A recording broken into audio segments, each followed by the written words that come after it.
Hi folks, welcome back to the final Catullus video for Love and Marriage, the EDUQAS prescription. Okay, so we're going to wrap up looking at Catullus with actually probably one of his most famous poems and certainly one of the shortest ones.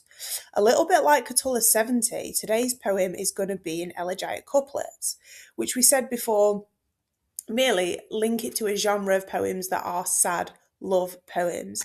That's what elegy is. So even if you're not entirely comfortable spotting how the meter falls in the lines, I don't read in the meter either. Um, at least you can understand why the meter is important. It's put into Catullus's poem in that bigger genre of sad love poetry. And the poem we're looking at today is actually just one single couplet. Odiet amo, quare id faciam fortasse requiris, nescio, sed fieri sentio et excrucior. Okay. Odiet amo, I hate and I love. Quare id faciam, how can you do that? So again from facere, language paper, stuff you know. Fortasse is perhaps, again it's on the language paper. Requiris, you might ask, you might wonder, we don't see it too often I don't think.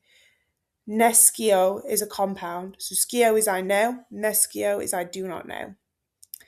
Sentio and excrucior. So sentio is I feel on the language paper. Excrucior or excrucior.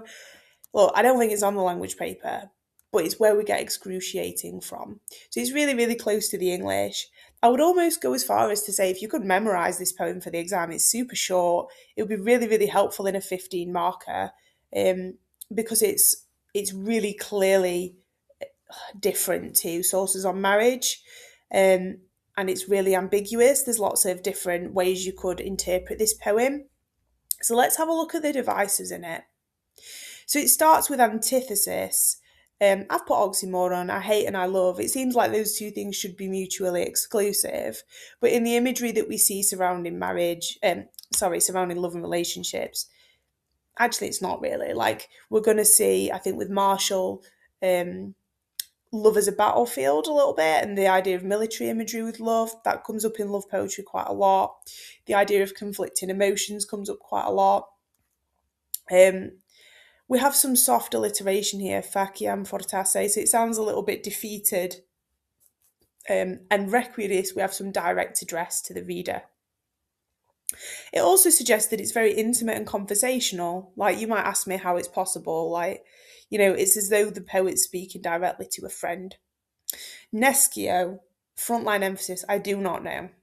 So that kind of frustration really comes through. But sentio, excrucio. We've got a triplet that moves from active, I do not know, but I feel it, to passive, I'm enduring it and I'm suffering. So it kind of climaxes on excrucio, okay? And it starts with odi, hate and pain, top and tail this entire poem.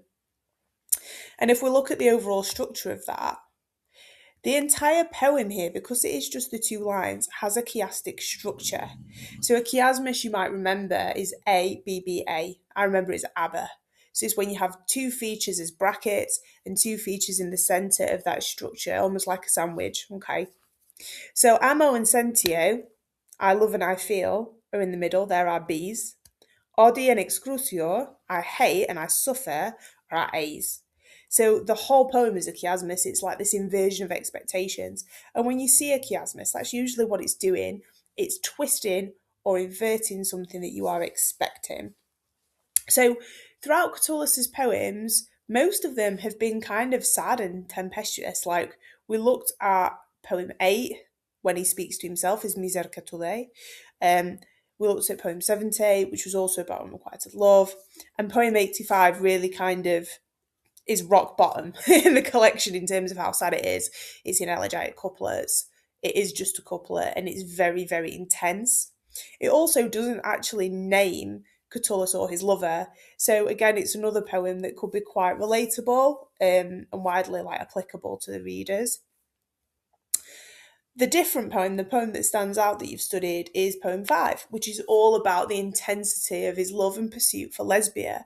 It's all about her and them as a couple, and he's not really in it that much.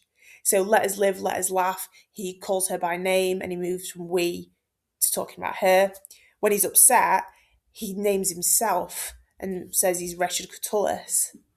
And here we have a poem where he names neither. So I hope that's been helpful for you, and they're themes I would draw out if you were revising for the 15 marker. I've popped some helpful links to resources in the description, and I hope your revision's going well. I'll keep going with other authors on the unit. All right, good luck.